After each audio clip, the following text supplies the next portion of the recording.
December 19th, 1944. Eisenhower's command tent is tense. A German surprise offensive has torn a 50-mile gap in Allied lines, trapping the 101st Airborne at Bastogne with no escape. Every general says rescue is impossible in less than a week, except Patton. He pledges an attack in just 72 hours. How did a promise this reckless become the Allies' only hope? And what hidden preparation turned the impossible into a miracle? The answer begins with a single, audacious decision.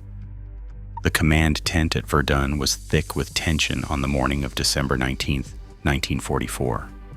Eisenhower's top generals huddled around a battered table, maps spread and hands clenched. Reports from the Ardennes painted disaster. American lines overrun, Bastogne surrounded, the German advance unchecked.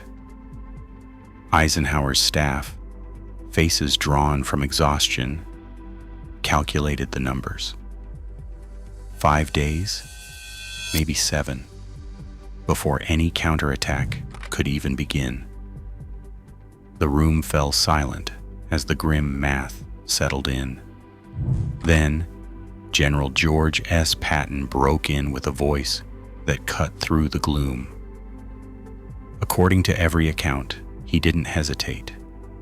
He told Eisenhower, "I can attack in 72 hours." The words landed like a slap. Some officers stared in disbelief. Others scoffed at the idea.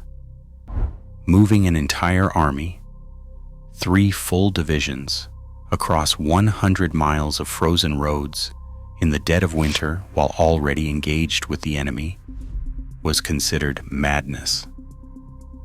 Eisenhower, usually unflappable, challenged him. Patton stood firm. He insisted the attack could be launched in 3 days. No one else in the tent believed it was possible. But with no better options, Eisenhower gave the order. The clock started ticking. Patton's promise to attack in 72 hours wasn't just bravado. It was a wager with the lives of tens of thousands and the fate of the Allied line. In that moment, the impossible became the only chance. Orders went out. Third Army would turn north. The race to Bastogne had begun. 3 days before the crisis at Verdun, the German army launched Operation Wacht am Rhein. In the early hours of December 16th, 1944, 500,000 troops and 1,000 tanks surged out of the forests of the Ardennes. The Allies, convinced the region was too dense and snowbound for a major attack, had left it thinly defended. Now, entire American regiments were swept aside as German armored columns punched a 50-mile wedge into the Allied front. The advance was swift and merciless. Villages fell in hours, crossroads were seized, and supply lines snapped under the weight of the onslaught. Hitler's plan was as bold as it was desperate: to break through to Antwerp, cut the Allied armies in two, and force the Western powers to the negotiating table. Every mile gained threatened to unravel months of Allied progress. The roads choked with retreating vehicles and wounded men. Communications broke down as units were surrounded or destroyed. The German High Command committed its last reserves: elite panzer divisions, hardened SS troops, and the remnants of its armored might, gambling everything on a single crushing blow. At the heart of the Bulge stood Bastogne, a small crossroads town now surrounded on all sides. As the Bulge deepened, the sense of crisis spread from the front lines to every Allied headquarters. The scale of the attack, the speed of the advance, and the choice of terrain, once thought impassable, left Allied commanders reeling. The fate of the Western Front now hung in the balance. Inside Bastogne, the world shrank to a frozen circle of foxholes and shattered buildings. The 101st Airborne and a handful of armored units found themselves cut off by German tanks, surrounded on all sides.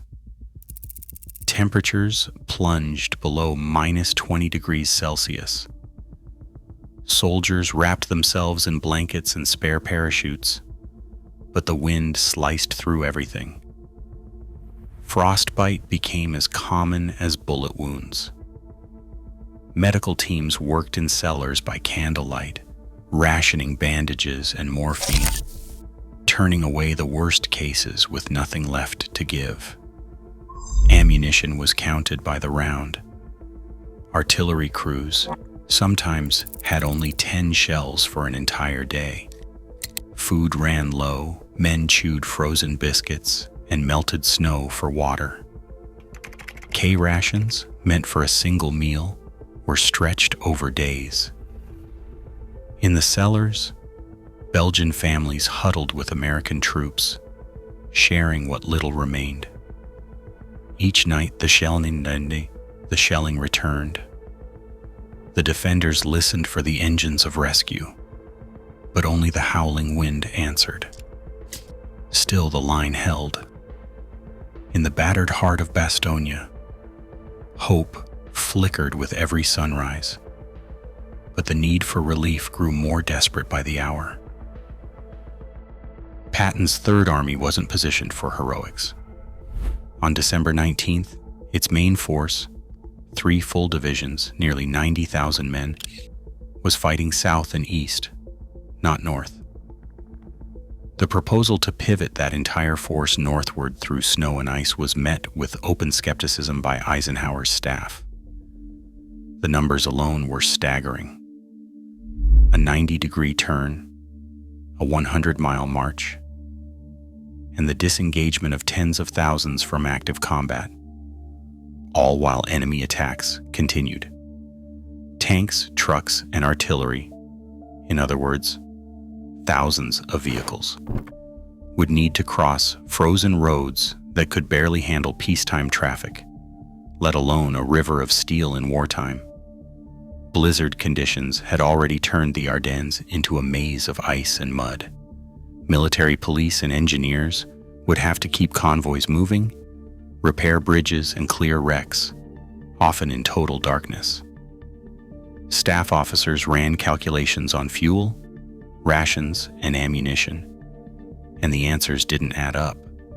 Most believed it would take at least a week to organize such a move, if it could be done at all.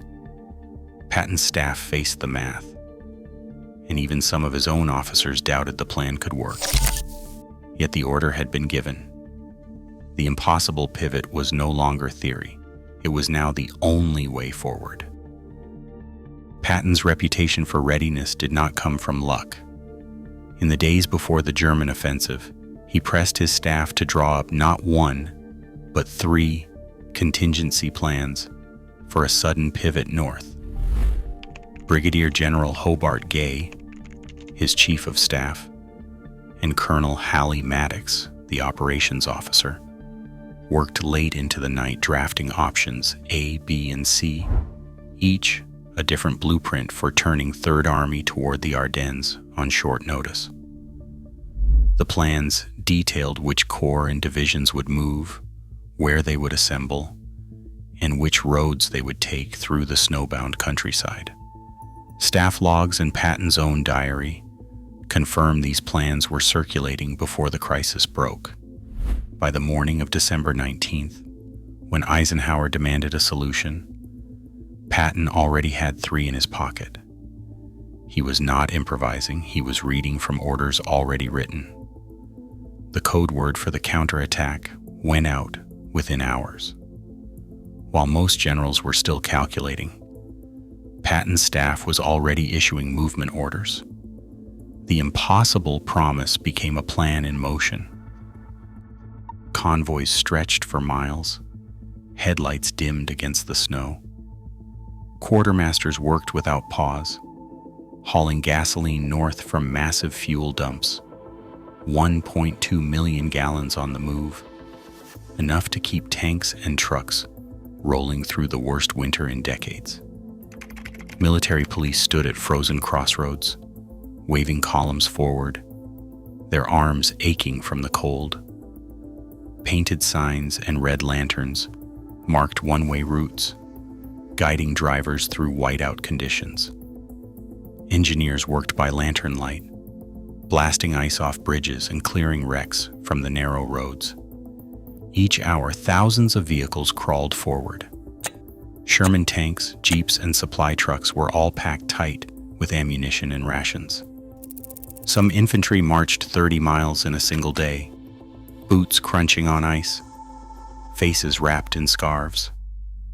Behind them, maintenance crews fixed breakdowns on the spot, swapping out engines in the snow. The entire Third Army moved as a single machine, every part straining to keep the promise of relief alive.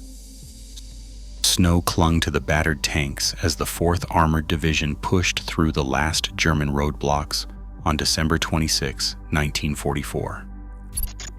At 4:45 in the afternoon, Company B of the 37th Tank Battalion broke through to the southern edge of Bastogne, headlights flickering through the haze.